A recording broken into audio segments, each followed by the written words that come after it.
the first picture that's actually chosen in the live show, okay? So that when, don't say anything, Steve. Don't say anything. I got to talk so that when it does the freeze frame, when it does the keyframe, it's a picture of me. We can change that keyframe, Yeah, you keep changing it to you, I think. Right.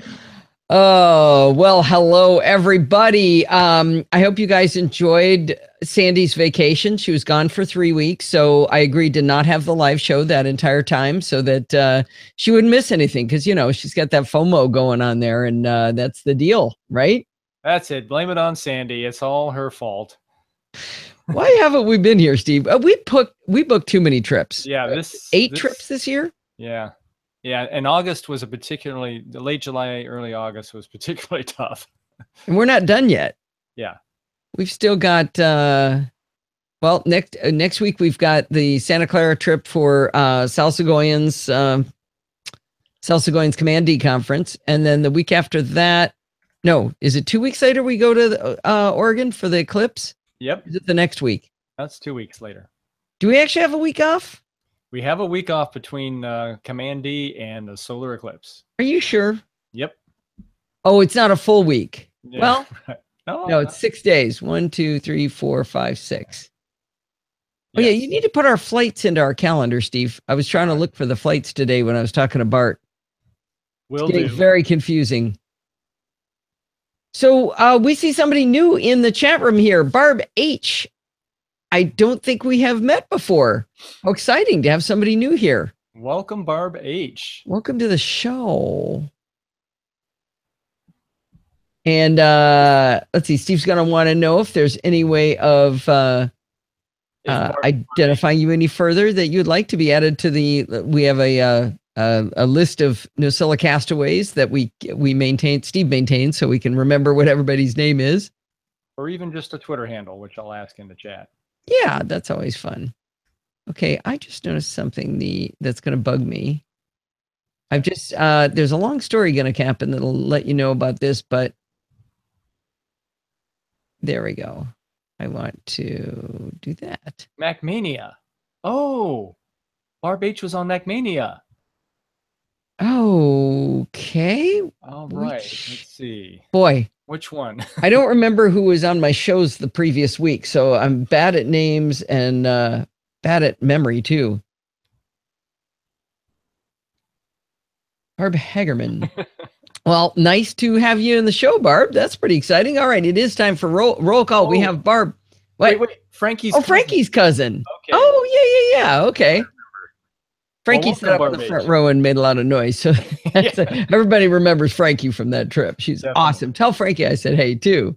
Yeah. This is exciting. So we got Barb and Brett and Dave and Daniel on his new G5 that he just got from MacStock. That is so cool.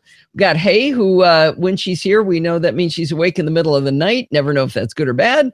And we've got Ian and Jenno Choi may be here. Joe Loge Greca may be here. Mac Lurker, also known as Dorothy. We got John and Richard and Sandy is here. So that's very exciting. All right.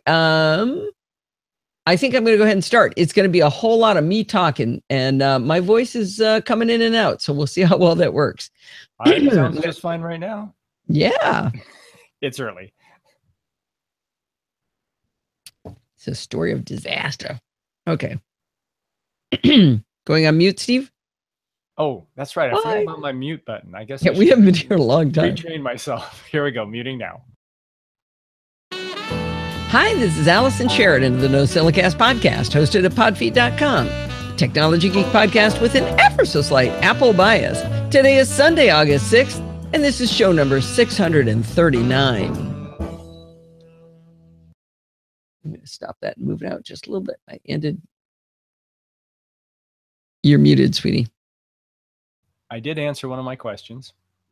You did. Alpha Geek does have a live channel. Well, for anyone that followed Alpha Geek Radio, which not many of you did, if any, it was another place to stream audio and video of the live show, and it also played recorded shows. But they have discontinued their video streaming service. No more video. It's back to audio only, which was their roots. Alpha Geek Radio kind of makes sense. And they do still stream your live show audio. Okay. Well, I'm glad you brought it up because I just hit the NosillaCast button, which I think, or are they pulling from IceCast now or from the Hangout? They're pulling from the Hangout. Okay. I think Kevin.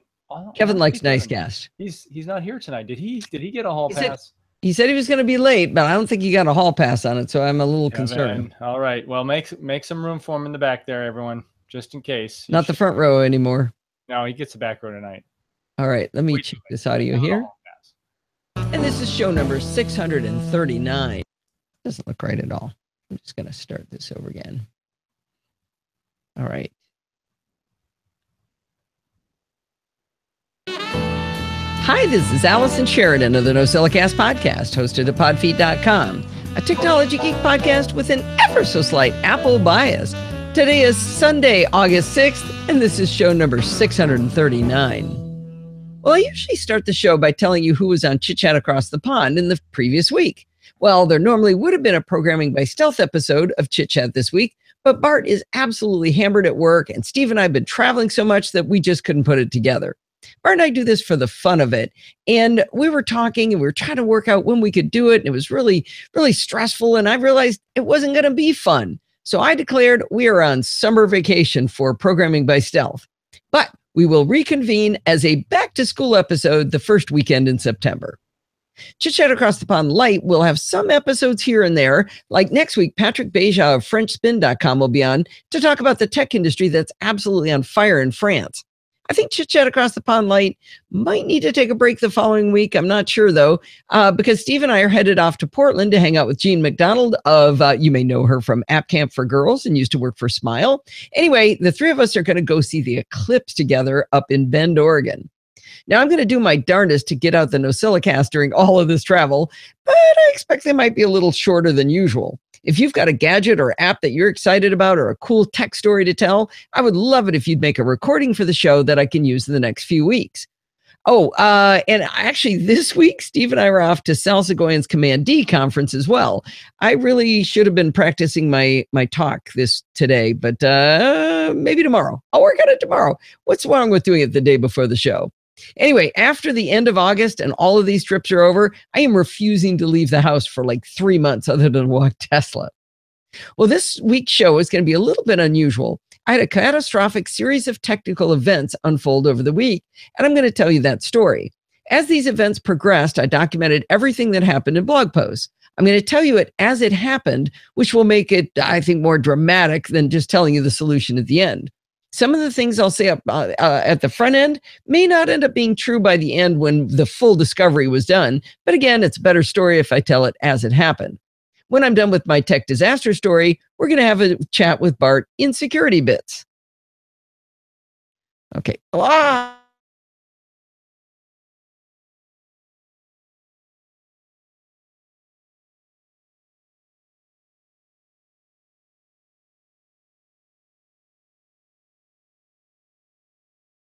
Well, let's see. We lost Allison here. Well, she may be coming back. There she is. No audio, Al.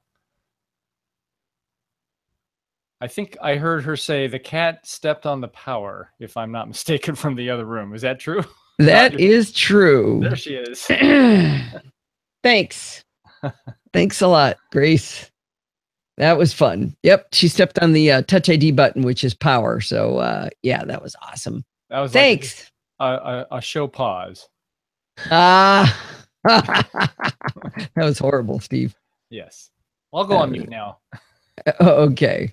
All right. Well, that's good. I had just finished one line and she stepped on it right as I got there. Okay. Let's see what I have next. I need another. Okay. What is Twitter doing open? Twitter doesn't belong open. Okay. So the first one I want is going to be, I need Apple Care needs a frequent flyer program. All right. Here we go. Here we go.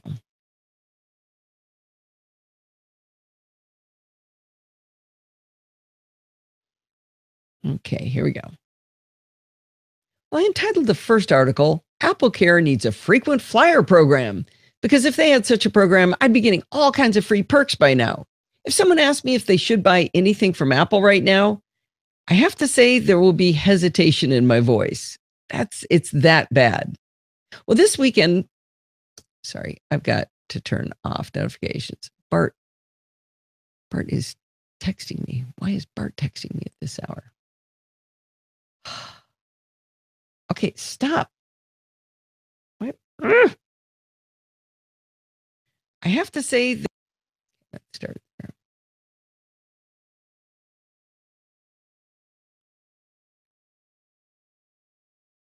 I have to say that if someone asked me if they should buy anything from Apple right now, there would actually be a little hesitation in my response. Things are that bad. I know I said that this was an ever so slight Apple bias, but there's not a lot of Apple bias in my life right now. Well, this past weekend, my 2016 Touch Bar MacBook Pro died. I know that buying on the bleeding edge of a new model year is often problematic. Normally, though, you get early deaths, right? Like with my 12-inch MacBook that had to be replaced shortly after I bought it. My MacBook Pro's slow death occurred when I realized it wasn't charging while plugged into power. Oddly, the battery indicator in the menu bar showed it was charging, and it made that happy little noise when I plugged it in to indicate successful charging. The only problem was that the battery percentage was plummeting like a stone. Well, the first thing I did was reseat the USB-C cable. Not a likely cause since they seat pretty easily. Then I tried a different charging port.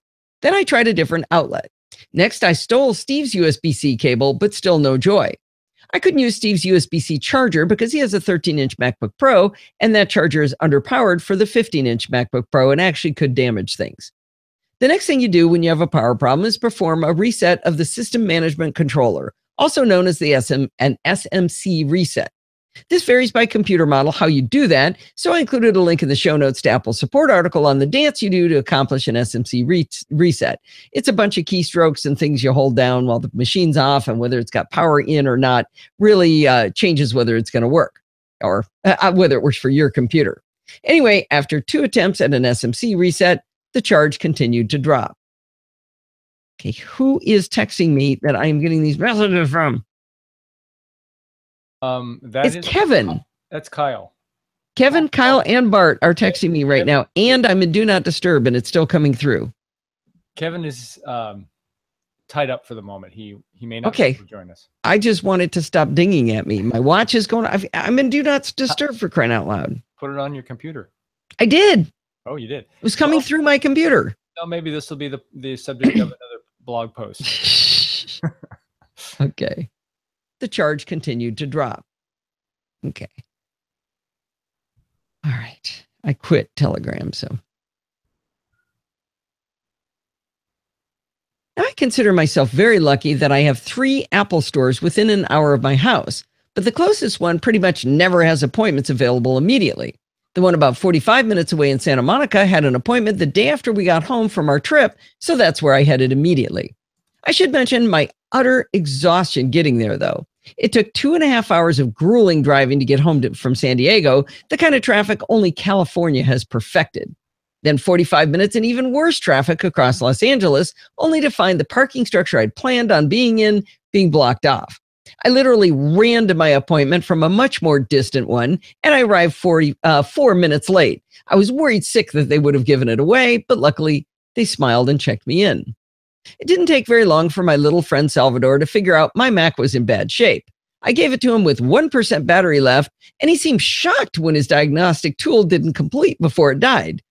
I had pretty much told him that, that it wasn't charging, but I don't think he'd grok that plugging it into power while running the test was not going to help. He said they'd have to send it in, which wasn't really a shock.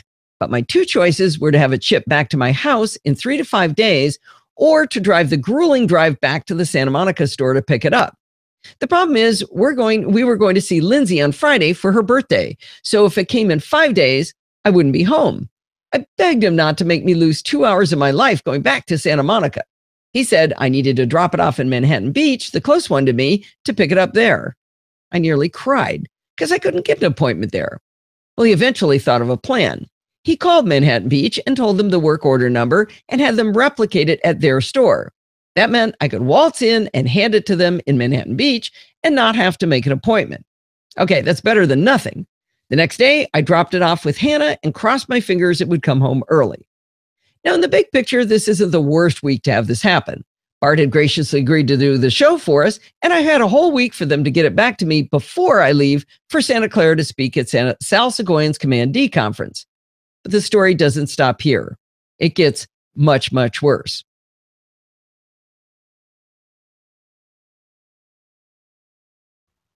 There's Kevin. All right, hang on. Don't talk yet.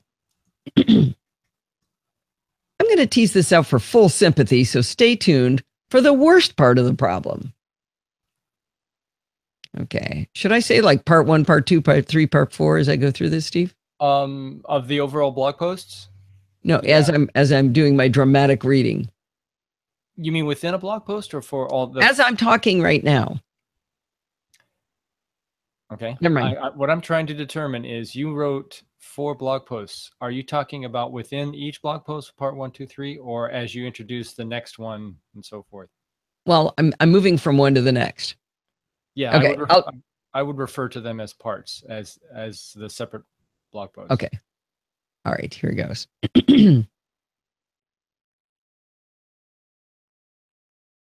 Now let's hear part 2 of this 4-part saga. In my most recent post, I told you about my 2016 MacBook Pro and how it died and had to go back to Apple for repairs. I said at the end that it wasn't the worst thing that happened. Things got far, far worse. So this isn't my first rodeo. I had 3 backups of my Mac. I had a full clone backup from SuperDuper on an external drive, plus I had Backblaze and CrashPlan offsite backups. It's a long story you probably remember about why I have both, but I was fully covered. I was not worried at all about getting my data back.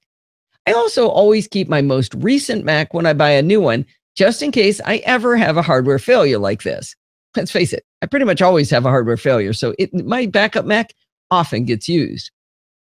So I use the reverse, I use the, okay, somebody didn't read that. I use the reverse the cloning process. That does not look right at all. Let's face it, I pretty much always have a hardware failure, so my backup Mac often gets used. Do you want me to fix the blog post? Yeah, do you see it? It's the third paragraph. It starts with, I use the reverse the cloning. I see it. Okay.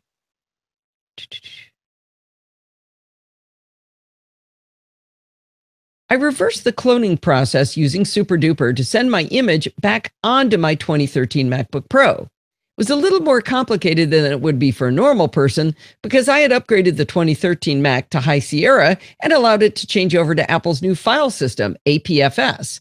SuperDuper is really easy to restore from. You just run it backwards, but it didn't recognize the internal hard drive on the 2013, I suspect because of the APS file system. I used Disk Utility to reformat the 2013's internal drive back to Mac OS X Extended. It's called Mac OS Extended, journaled, and then I was able to shove the backup onto the old machine. Luckily, my backup and the internal drive were both SSDs, so it only took about an hour.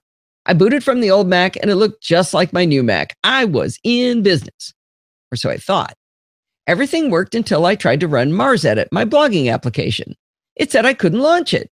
Well, that was kind of weird, but then Tweetbot said the same thing, and then more and more apps refused to launch.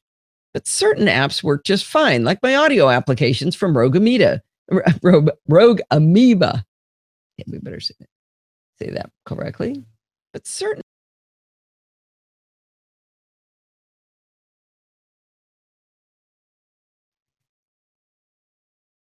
where was I? But certain apps worked. No, that's not where I want to be. I want to be here. But certain apps work just fine, like my audio applications from Rogue Amoeba and an application I use for recording the podcast called Hindenburg. I finally figured out the common thread. All of the failing apps were from the Mac App Store. This is where you should cue the ominous music. Well, I went into the Mac App Store and I tried to look at my account and I got the authentication prompt. I entered my Apple ID and password and it said, this action could not be completed. Try again. Well, that was kind of weird. Note that it didn't say the password was wrong. So I went over to iCloud.com and I tried to authenticate and it worked just fine. So clearly my account is fine and I know what my password is.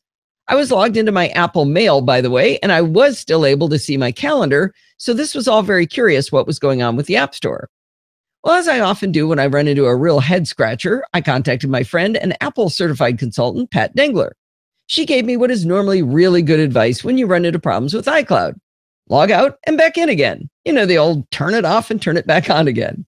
Well, I did just that in System Prefs in iCloud, and then I tried to log back in and I got the same failure message. But now we'd actually made things worse.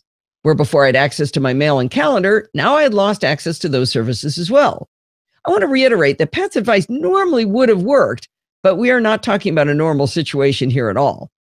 So it was time for a call to the top of my speed dial contacts, AppleCare. The first tier guy, Steve, was clearly out of his depth, so I pretty much had him send me up to senior advisor Guinevere Banks. She goes by Gwyn. We got to be quite close over the time this happens. We chatted for a bit, and Gwyn said that she could see on the back end that my system was being challenged each time I tried to connect. Here's the bad news. She said the only way to get this challenge reversed was to ask engineering to uncheck the box that was blocking the serial number of this computer. To say I was dismayed would be the most drastic understatement ever made. I explained to her that in 1 week, I'm giving a talk at Sal Segoyan's Command D conference, and to do that talk, I need access to the applications I'm going to be demonstrating, as well as access to my data, because I can't get to my data either. Even my presentation was in iCloud, and I couldn't get to it. If I believed engineering would respond quickly, I would have been okay, but she said they'd respond in a few days. In my vast experience dealing with AppleCare, and you know it is vast, I've heard the "we'll send it to engineering and they'll get back to you" line. And the time to get back to me varies, in my experience, from 2 weeks to never. That's all. Those are your only options. You don't get quick response from them. Well, she told me something else. She told me she's seeing this kind of block more and more often, and that in all cases, engineering never tells the customer why it's happening. She even said, "I know this call is being recorded, and I'll tell you, I don't use iCloud." Think about that. She knew it was being recorded, and she said that. She acknowledged she knew that it was being recorded. So, well, around this time, my son Kyle had an interesting idea. He pointed out that we have a family plan, so his account has access to all of my applications. We tried logging into his account on my 2013 MacBook Pro, but he also was denied, as was Steve on that same Mac. Then I created a new user on Steve's new 13-inch Touch Bar MacBook Pro and tried logging into the Mac App Store on that account, and it worked flawlessly. So it's definitely the 2013 MacBook that has been blocked. Now, I'm not being hyperbolic when I tell you that the call ended with Gwyn with me curled up in a ball on the floor, sobbing. I didn't know what to do. How am I going to make my presentation for Sal if both of my computers are not functioning? So that was on a Sunday, and I wrote this part up on a Wednesday. And as of the time of this writing, I still didn't have access to the Mac App Store, to the iTunes Store, to my Apple Mail, or to my iCloud data. At this point, I said, Apple has effectively stolen these things from me. Now, I want to tell you about the heroes of this story. In order to do the podcast this week and to create my automation talk for Sal's conference, I need access to several apps. In my demo for Command D, I'll be showing how I launch all of the applications for the live show via an Automator application that I created. I ran the Automator app, and I was able to see which applications failed. I wrote to each of the vendors for the apps that were obviously from the App Store. That's why they failed to load. And I explained what was happening. I told them how Apple had blocked my computer and I could not get into the App Store. I begged them each for a license code to hold me over just until Apple got me back into my account. I first wrote to the lovely Lian, I don't know how to pronounce this, Lian Hsin, Hsin, Chen. We'll call him Mac Terrace because that's his Twitter handle. Anyway, he's an independent Mac developer in Taiwan who came to my aid. The app on which I depend is called Webcam Settings. It's a tiny little menu bar app that gives me awesome drivers for the Logitech C920 camera I use for the live show. Without this app, I can't control the white balance, zoom, focus, and brightness to give you the great video you've come to expect on the live show. I wrote to Liang at 7:43 p.m. on a Sunday, and he sent me a license at 7:52 p.m. on that Sunday. Seriously, 9-minute response time. If you want full control over your webcam and there are no Apple drivers, please check out Webcam Settings in the Mac App Store. Well, my next hero is Daniel Jalkut from Red Sweater Software, who makes the fabulous Mars Edit application that I use for all of my blog entries. I could stumble along putting in HTML by hand and using the WordPress interface, but it's a happy place when I can use Mars Edit.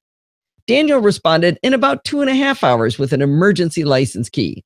If you do any blogging at all, I highly recommend picking up a copy of Mars Edit from red-sweater.com. He's also got flex time to make you stick to your daily routines, fast grips, which are easy keyboard shortcuts, Clarion to learn musical intervals, and Black Ink, which is a crossword puzzle app with downloadable puzzles. Rob from Mini Tricks, makers of Moom, got back to me first thing in the morning, and the sweetheart apologized for the long delay. It was Sunday night to Monday morning. I wrote to him on Sunday night. I mean, you can't expect anything faster than that. I mean, 9 minutes was amazing, but still, this was just a few hours later. Moom is a cool app that allows you to set the position of your windows and have them saved. This is another piece of what I'm going to demonstrate at Command D. After I run my live show app I made in Automator, it plops all of my needed apps all over my desktop. I then click on Moom, and instantly all of my application windows are organized right where I like them. Moom does way more than this, but that was the critical piece I needed. If you think this sounds cool, check it out at manytricks.com.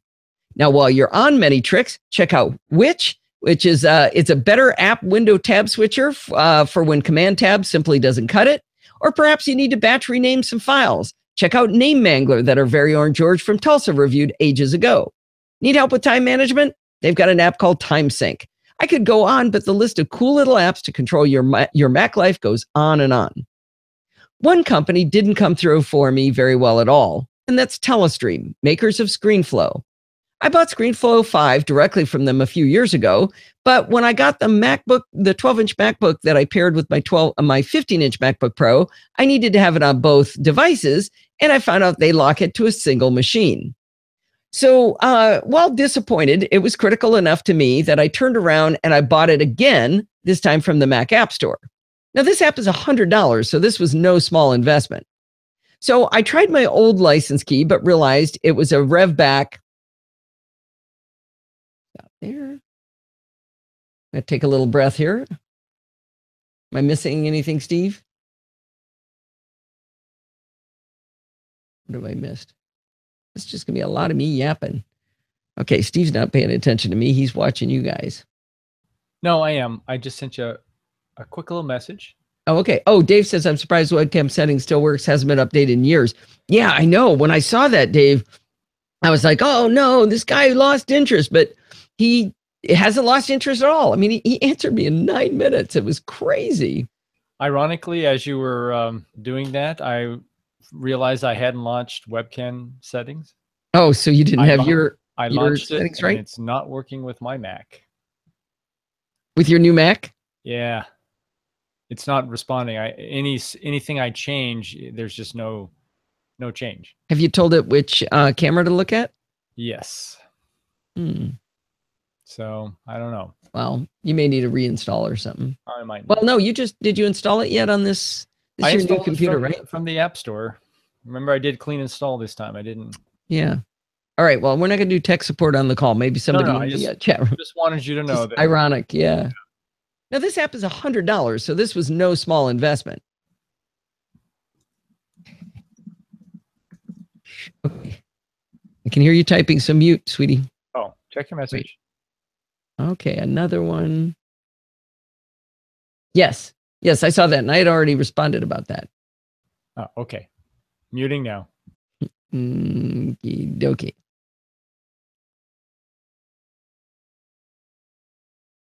I decided to try the standalone license, so I dug up my old license key, but I realized it was a revision back from the current ScreenFlow 6. So I wrote to Telestream and I asked them, do me a solid, spot me a temporary license key for version 6, just till I got access to my applications again. They refused. Instead, they sent me a download link for ScreenFlow 5, which was the one I already own. I asked again for a little more persuasively, explaining that they're the only vendor not helping me out. But again, they said no. In fact, they did the meanest thing. They said, hey, did you see we got ScreenFlow 7 now? And I'm like, yeah, thanks. Can't have it. Do you understand the problem I'm having? Anyway, at this point in the story, I've managed to muddle along with the bare minimum apps I needed thanks to the kindness of the indie developers. I did eventually figure out that I could download my presentation from iCloud.com since iCloud Drive actually shows up in iCloud.com. I was able to get my Apple Man calendar from my iPad and my iPhone. So at that point in the story, I thought maybe I'd be able to pull this off in spite of Apple stealing my stuff from me. All right. Time for the next one. All right.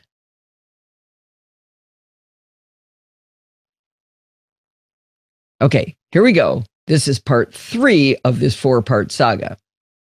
As the saga has progressed on my 2013 MacBook Pro being unable to contact any Apple services, no apps would run, no mail would come in, no access to my iCloud data, I decided to see if I could get a response out of the executives at Apple.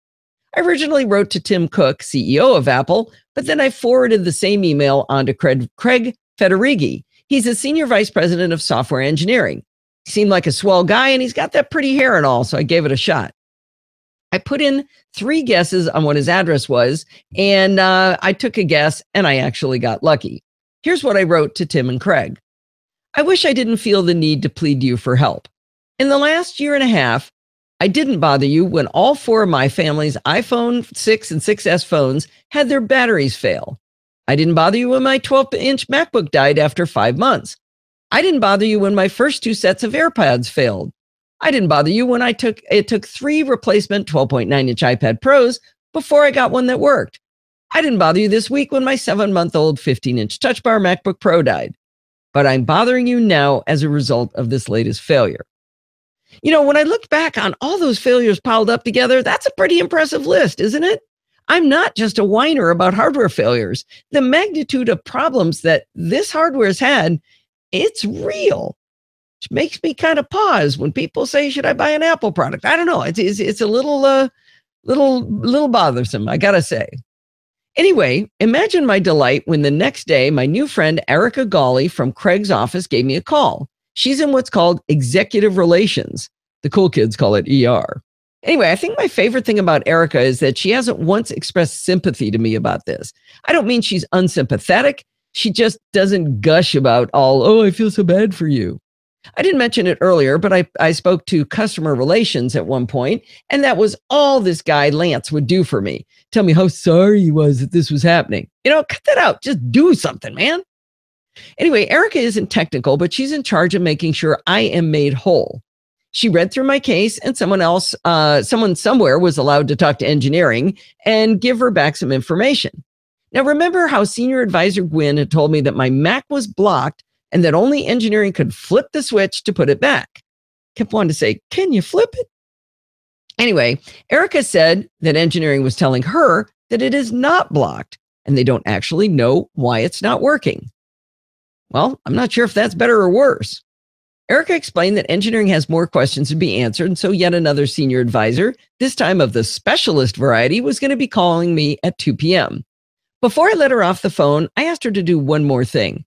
I asked her if she knew who Sal Segoyan is and explained that I'd really like to not be doing shadow puppets at Sal's Command D conference next week. The one other thing she could do was contact Apple's repair depot and see if she could get them to put the repair of my 2016 MacBook Pro to the top of the queue. Well, moving on, at 2 p.m., Joe Gannon called me. He's the senior advisor specialist. I asked him what specialist at the end of senior advisor meant. He said that it's more of a tenured version of the folks that you get on the phone who are just plain old senior advisors. He sent me a link to download an analytics application that would scan my system while I replicated the problem. Now, I've been given this tool before, and now that I thought back on it, I was kind of disappointed that Gwynn hadn't thought to run this 2 days earlier. And now again, we wait for engineering to find some wisdom in the log files that were created by that analytics application.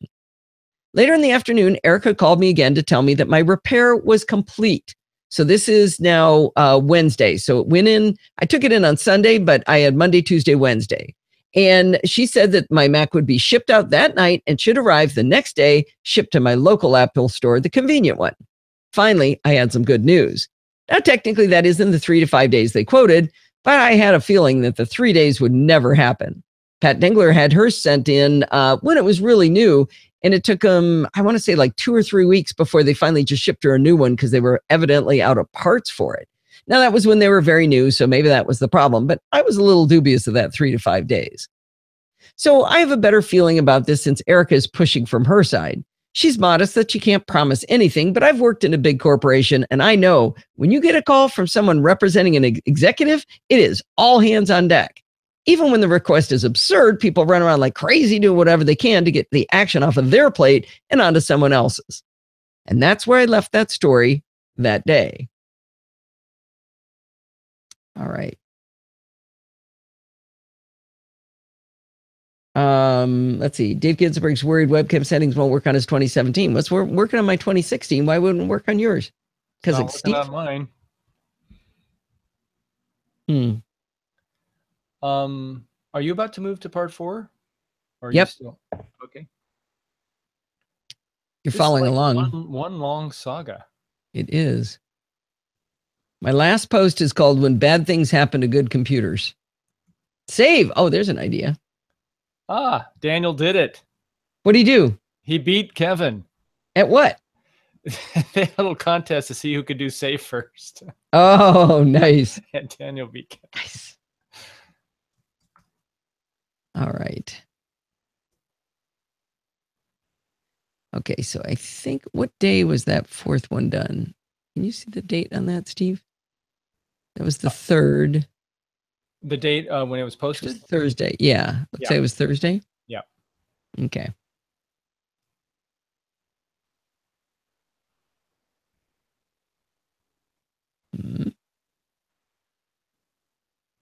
All right. It's time for part 4, which occurred on Thursday. So Monday, Tuesday, Wednesday, Thursday. It's time for the final post about my MacBook Pro and iCloud woes from this week, because after 4 full days, both are finally working. The path there was fascinating. To recap, my 2016 MacBook Pro went into Apple repair because it wouldn't charge, and my 2013 MacBook Pro, which was restored from a backup of the 2016, couldn't access any Apple iCloud services. Or I guess I should just call them Apple Cloud services. My little friend Erica from Executive Relations has escalated my repair, while my little friend Senior Advisor Specialist Joe was helping me crack the code on iCloud with engineering. The good news is that my 2016 MacBook Pro was returned to my hot little hands on Wednesday afternoon, day 3 since it had been shipped, day 5 since it had died. But Wednesday morning, before I picked up the 2016, Joe and I got back together on the phone to work on the 2013 MacBook Pro problem for a little bit more. Joe told me something really interesting. Remember how I've been saying that Apple stole my stuff from me because they had a block on my system? Well, I'd learned about the block a few days earlier from Senior Advisor Gwen, who said she could see the challenge on her end and that she'd been seeing this a lot lately. Well, in talking to Joe, he said that he could not see my machine being blocked, and neither could engineering. Very interesting. Steve, you're not on mute. Sorry? Just heard a big noise. Okay. Well, engineering took a look at the results of the scan they had me do of my system while I tried to authenticate, and they found the root cause. In our top-level users folder, we have our own user and any other accounts we have created. We also have a guest account. If you've added a second account to your Mac, you should also have a shared user. This allows you to share files between users. In order to do this sharing, the privileges for this account must be that everyone can read and write to this user folder. I want to insert something I didn't know back when I wrote this up. I only had, there will be a point in time in the story where I only have one user, and yet I still had a shared user folder. So this gets more interesting. But anyway, this shared user folder has to be so everyone can read and write to this folder. Well, engineering discovered that the shared user folder on my 2013 was locked. Doing a get info on it showed that the system and wheel had privileges, but everyone wasn't even in the list, and I couldn't add everyone to the list. Engineering gave us a link to an Apple support article with instructions on how to unlock the shared folder. The support article is HT204649, and it's entitled, and I'm quoting here, "If you see a -45054 error in the iTunes store." Now, why didn't I just search on that term to begin with? I mean, come on, obviously that's what would help me. Anyway, evidently this iTunes problem can also be caused by a shared folder that's locked. The solution is to pop open the old terminal and change the permissions.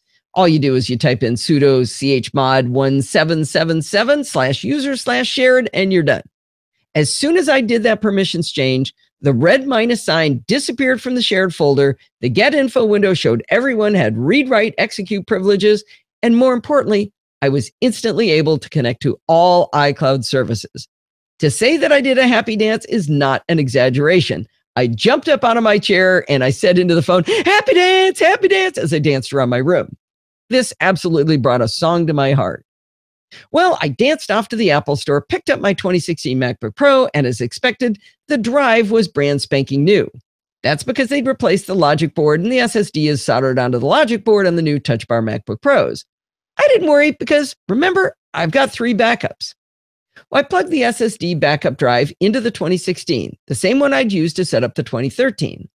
I booted to the external drive and then looked at the shared user. It was locked. So this is on the backup drive. It was locked. Okay, that makes sense, right? Because somehow it got locked when it got moved onto the 2016. So the fact that the backup drive was locked, I had that file locked, that made sense. I used my trusty terminal. I unlocked the shared user on the backup drive. Now I was confident that running the backup backwards to shove the backup data back to the 2016 where it belonged would work flawlessly. Now, luckily, both internal and backup drives are SSD, so it only took about an hour to move 800 gigabytes of data. The first thing I did after the backup was completed was to boot to the internal drive and check that pesky shared folder. It was unlocked. Yay! The second thing I did was try to connect to iCloud, and I was denied. Couldn't believe it. Well, now what am I supposed to do? It's not the shared folder? Well, anyway, earlier, Joe had suggested that an interesting test would have been to partition the drive of the 2013 and add a second OS to it. It's sort of like you've got 2 completely separate computers there. And he said, add a second OS, but don't restore from a backup. Just use the recovery partition to install Mac OS and don't restore from a backup and see whether I could log in there. At this point, I figured I had nothing to lose. I thought it was a little scary to partition a drive that had live data on it, but I partitioned my 2 terabyte internal SSD on the 2016 to add a 128 gigabyte partition. Like I said, normally that'd be really scary, but I've got 3 backups and I've got a MacBook Pro, the 2013, that is working. So you know what? I've got a problem. I've got to fix it. So what the heck? We'll give it a try. After creating the partition, I booted into recovery mode, and that allowed me to install Mac OS on my 128 gigabyte partition. With breathless anticipation, I rebooted to that new 128 gig partition, and it asked me if I wanted to log into my iCloud account. Now remember, this is before any users have been created, so there shouldn't even be a shared user yet, right? And my super duper backup drive has had nothing to do with this partition. But again, I was denied. So let's go through this logically. We've eliminated my Apple ID because I can log in at iCloud.com. We've eliminated the 2013 MacBook Pro hardware because the problem is also on the 2016. So it's not the hardware. We've eliminated the super duper backup because it wasn't even involved in the installation on the 128 gigabyte partition. And we've eliminated the shared user because it shouldn't even have been created yet on the 128 gigabyte partition. So yeah, we pretty much eliminated everything. Well, at this point, I called Dave Hamilton on the phone. He and I noodled the problem for quite a while. We didn't come up with any eureka moments where we realized what it was, but he advised that it was time to punt on that backup. He said that he used to advise his customers when he did home support that there's a point where the path that looks long is often the faster path, rebuilding everything from scratch. Well, I wasn't ready to throw in the towel yet, possibly because I had a perfectly functioning 2013 MacBook Pro to fall back on. He said one thing that was curious, though. He wondered whether simply having that backup connected to the 2016 allowed whatever was going on with this to leak over into the 128 gigabyte partition. He thought of that because he'd seen things like OS X creeping across the network to grab the wrong thing from a time machine backup on his NAS. That didn't really make sense to me, so I went for, I decided it was clearly time for a walk with Tesla to clear my head. We saw a gorgeous sunset. I came home and had a nice glass of Lineback Cabernet Sauvignon. And I thought of one last idea. Thinking about what David said, I unplugged the backup drive as David suggested. I booted into recovery mode and I erased the entire hard drive yet again. And I reinstalled macOS from recovery. When it was done, it asked me to log into Apple services and it worked. Okay, That's definitely progress, but we shouldn't get too excited because we've been burned before. Remember, we don't have any of my stuff back on the 2016 yet. But here's my dog walk red wine induced epiphany. I decided not to use SuperDuper to put my data back, but instead to use the Migration Assistant. I plugged my backup drive in, ran Migration Assistant, and I let it do its thing. And when I booted it up and went to my user account, it allowed me into my iCloud services. So, finally, Steve pointed out that I must retract my statement. Wait on that.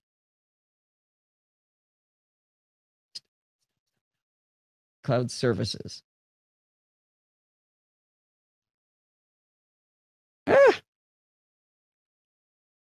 Wrong way. That's not what I want to do. I want to do that. I want to do that. Have I missed anything? Newsflash. Oh, yeah. What time is Sharknado on? Sharknado's on tonight. That's right. So 8 o'clock. I assume that's in your local time zone. So I thought I had saved this to record, but I will verify. Yeah, you better check. On Sci-Fi. Or as Dorothy says, Siffy. Siffy. I was talking to Bart and he said, yeah, I never actually wasted any of my life watching that. And I was trying to explain to him how funny it is. It just went way over the top. It's so funny. He says, you mean it's so bad it's good? I said, it's not even that. It's even worse than that. I mean, it's inexplicable. But what I like about it is I think the writers and everyone producing the show realize how over the top it is, and they just play it up. There's no doubt. What more could we do to make this absurd?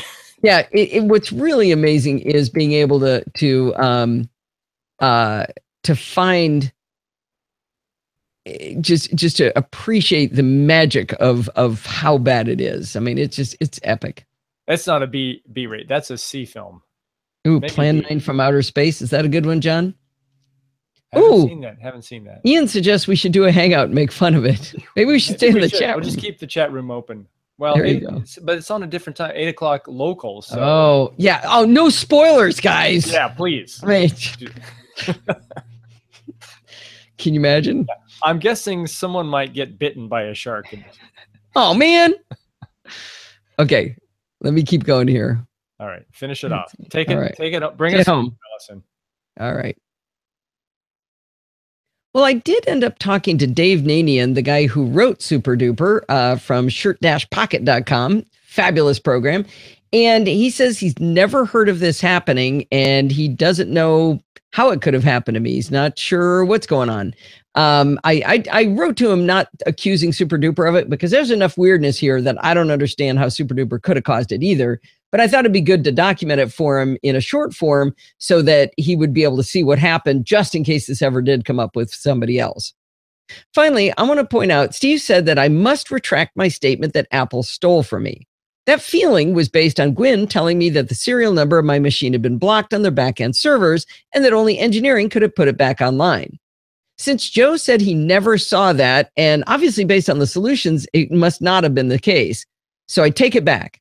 Apple didn't steal my stuff.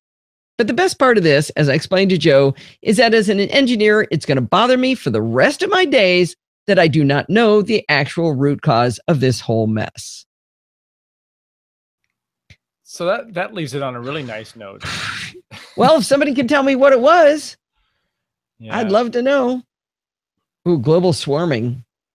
Spoiler, sharks come from the sky. Yeah.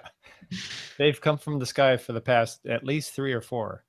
Nice. Okay. First one they did they? Were they always in the sky from Yes. Sharknado 1? Yeah. They always got swept up. Oh, Sharknado, Tornado. They must have, right. Yeah. So John is saying we need to see Planet 9 from outer space, or Plan 9 from outer space. Plan or Planet? Plan. Got to see that. Considered the worst produced movie, one of the worst produced movies ever made. He enjoyed it. Check it out. Thank you, John. All right. Let's keep going here. This week, both Linda Goucher. Nope, there's 3 people. You can't say both. There's 3. That's just stupid. I got 3 new patrons this week. Yay.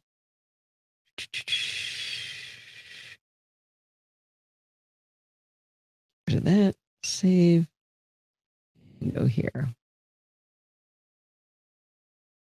This week, Linda Goucher and Terry Vogelaar and Ron, who chooses to go last nameless, all signed up to become patrons of the Podfeet podcast. This big surge in signups is fantastic. These folks went to podfeet.com/Patreon and they signed up to donate a dollar amount per week or per month or per episode. It's a really easy way to support podcasters that you think are providing you value. You know I do this out of the love of the sport, but it's really nice to have revenue to offset the costs of the equipment and servers and such that make the show go. Remember all those apps I told you I got to buy? That's part of it. Anyway, I want to thank you three so much for helping to support the show. All right. I saw another, it's patrons of the Podfeet podcast. Wasn't supposed to be patrons, patrons. All right, and now some Security Bits music. We're having popcorn for dinner, and that makes me happy. I haven't gotten much time to play with the audience here. No, you haven't. You've just been like on a 4-part rant. Yep. 32 minutes. You know, I had some other content. I'll tell you guys. I don't know if you guys saw the blog post I did. It's now like 4 weeks ago about Parallels Desktop. The way I recorded my screen for the stuff that I'm doing for Sal's conference was actually using Parallels Desktop, not ScreenFlow. I did end up doing some editing with ScreenFlow, but the Parallels Desktop's pretty banging, as my friend Chris would say. He says, I stayed up till 2 a.m. to talk about Sharknado. Seriously. Yes. Hey, that's what you get here when you attend the NosillaCast live show. You bet.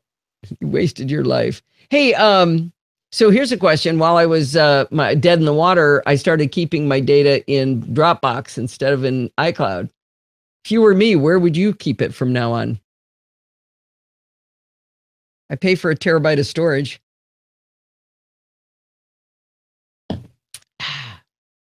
It's a head scratcher, isn't it? All right, let's hear how this transition goes. Support the show.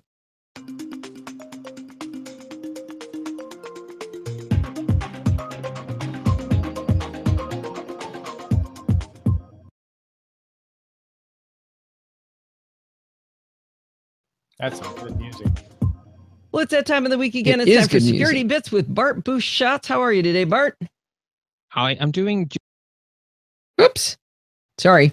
His voice sounds really good. Is that an... Oh, yeah. How does that sound? I should let you guys hear that.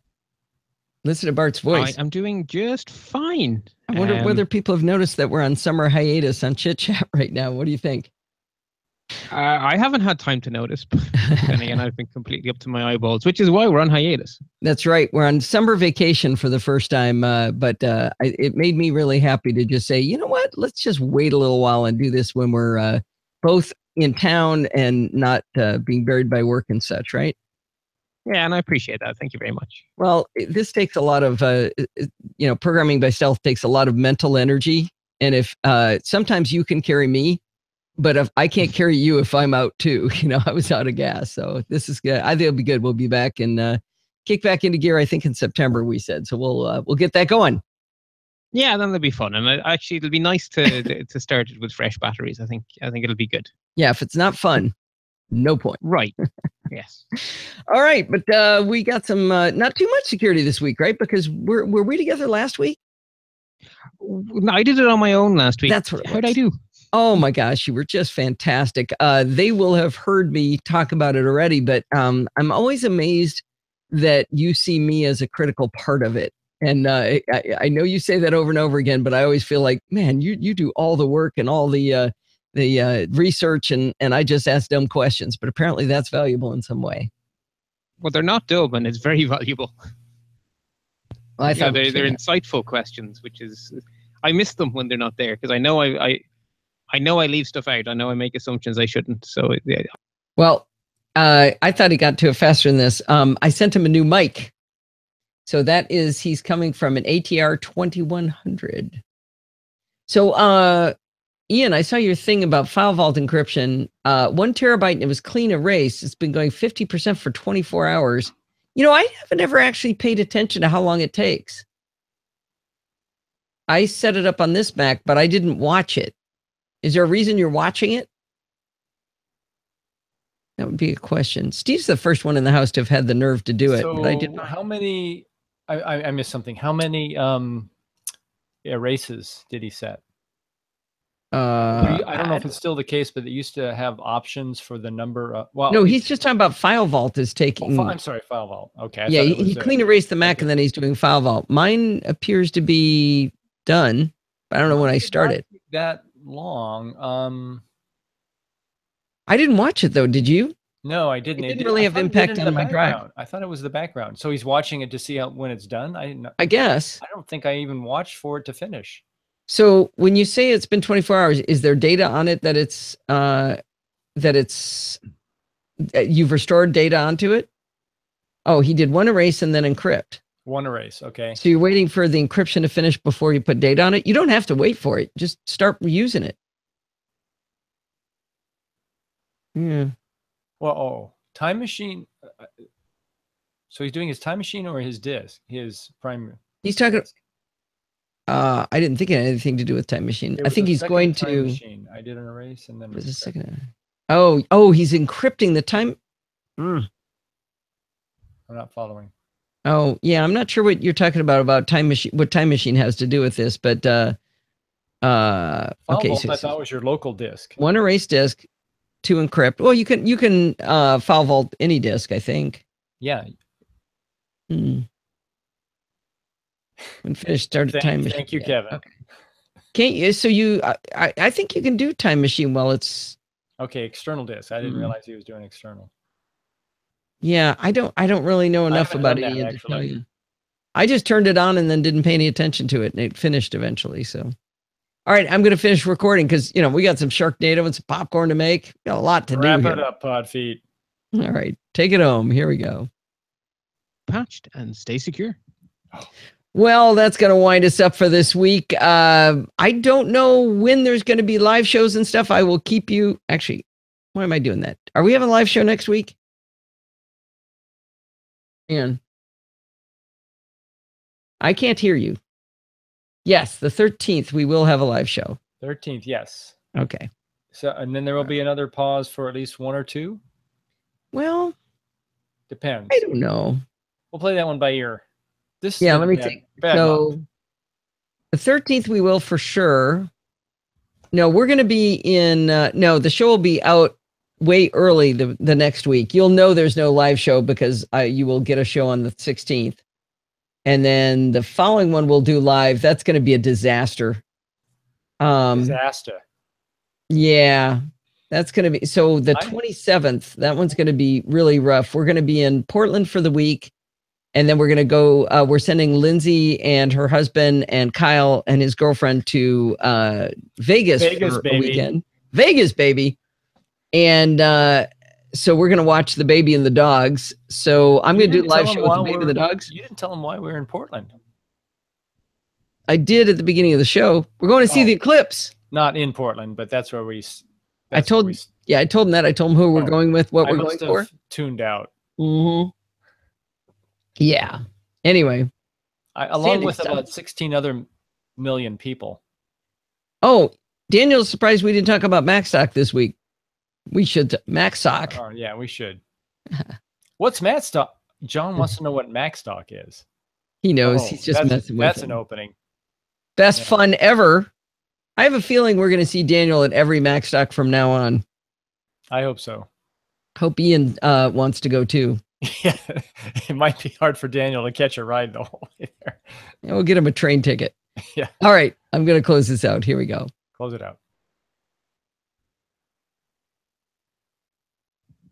Well, that's going to wind us up for this week. Don't forget to send your dumb questions, comments, and suggestions. You can email me at allison@podfeet.com, and you can send your recordings if you can help me out in the next few weeks. It's going to be really rough. If you've got some recordings, that would be fantastic. Help us out. Sandy, you did a really good job on your first time out, which is a big mistake because now I know you can do it, and I hope you'll do some more reviews for us. Anyway, you can also follow me at Twitter @Podfeet. Remember, everything good starts with podfeed.com/whatever it is you want. Podfeed.com/Patreon to become a patron of the show. Podfeed.com/Facebook and Podfeed.com/Google Plus to join our communities in both those areas. We've got Podfeed.com/Amazon for the Amazon affiliate links. And if you want to join in the fun of the live show, head on over to podfeed.com/live on Sunday nights at 5 p.m. Pacific time and join the friendly and enthusiastic NosillaCastaways, just like, what was her name? Barbara did this week. Barb H. Yeah, she left though. Barb H. At 5 p.m. Pacific time. You can do that piece again. We've got podfeed.com/Amazon for the Amazon affiliate links. And if you want to join, maybe you could give what's her friend a plug too. And her cousin Frankie. Frankie, yeah. Great. Now you want me to remember 2 names. Thanks, dear. Barb H, cousin of Frankie. Okay. In case Frankie's still listening. And if you want to join in the fun of the live show like Barb H did this week, cousin of Frankie, we met the 2 of them on our cruise to MacMania. Head on over to podfeed.com/live on Sunday night at 5 p.m. Pacific time and join the friendly and enthusiastic NosillaCastaways. Thanks for listening and stay subscribed. Why did you just talk over that, Steve? Now he's muted. Good job, dear. It doesn't. After. Let me listen and see if that came in on the recording. I don't know if it does. I know it doesn't. That's why I did it. Yeah, just to make me crazy. Okay, play it back. Thanks for listening and stay subscribed. I know. It's kind of weird to have you do it at the same time. Just a little weird. Just to bug you. Uh-huh. You know what? That's great. I really appreciate that. It keeps you on your toes. Mm-hmm. Guessing. NC outro. Because, I'm not juggling enough stuff right here. I should really just, All right. We'll go about right there. This. Right there. Oh, wait, what is this level? 16? No, I think 13 is. I think I like 13. How's that level sound? Yeah. Head on over to podfeed.com/. That's about right. All right. People dropping like flies. You're muted. Not yet, but they're about to. All right. Let me listen very beginning. Hi, this is Allison Sheridan. All right. Well, it's been fun to be back with you guys. I miss you guys when I don't get to see you. It's not quite the same Sunday night without them. Steve, DR iMac, that's his disaster recovery iMac. He needs to have one exactly like yours. Oh, Kevin does. Oh. In order to we'll have to do something about that. Yeah. That's great. It'll be great. All right, guys. I think I am done calling it 6:02. Bye, everybody. Have a great week. Where's Rose? Oh, Rose came in. She did. There's Rose. Goodbye, Rose. Hi to Rose. I didn't say hi to Rose. Goodbye. All right, let me knock Kevin off the air. Goodbye, Kevin. Knocked him off the air. That's really nice, Al.